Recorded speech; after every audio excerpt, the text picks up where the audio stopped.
The Pixel 9 Pro and 9 Pro XL prove how AI features complement the experience with practical features that just work, all while sporting upgrades to their display, cameras, and performance. After using the Pixel 8 Pro for over 6 months as one of my daily drivers, I can tell how it has exceeded my expectations. Not only is it one of the best Android phones around, but also one of the best phones overall with its impressive AI features and camera performance. That's why I am eager to test its successors, the Pixel 9 Pro and Pixel 9 Pro XL.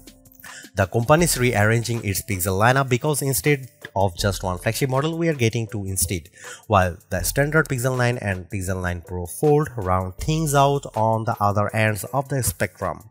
Given the popularity of the iPhone 15 Pro Max and Galaxy S24 Ultra, Google's turbocharging its new Pixels with newer cameras, durable designs, and more helpful AI features.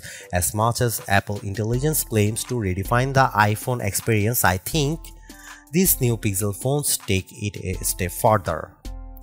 In my Pixel 9 Pro and 9 Pro XL hands-on, I will explain the main differences between the two as well as sharing my early impressions to see if they are worth the money.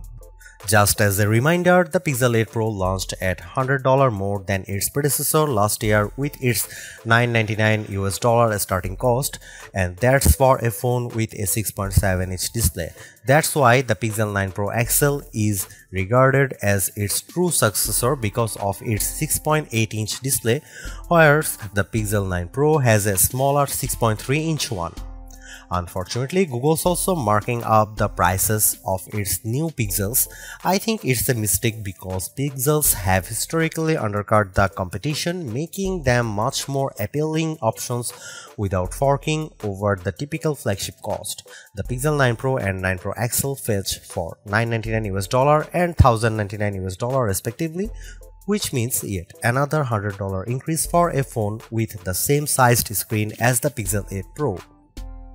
Pixel 9 Pro and 9 Pro XL pre-orders are available right now with 4 color options to choose from: Obsidian, Porcelain, Hazel, and Rose Quartz.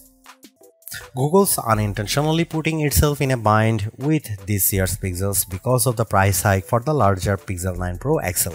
It's hard to tell right now if the $100 increase is justified by its new AI features, so I think it will ultimately come down to how well these flagships perform in all the usual categories. On the flip side, however, I have to applaud Google for giving its smaller phone the same amount of love by keeping the same set of cameras found with the pricier Pixel 9 Pro XL. In fact, it's a front runner for those who prefer smaller phones. These phones kick off the upcoming holiday season, so they can't afford to come up short knowing that the iPhone 16 is right around the corner. They need to set the bar high or face being written off by competing device between now and the end of the year. I know that price hikes are inevitable, but these Pixels need to overperform in order to stay relevant and remain competitive.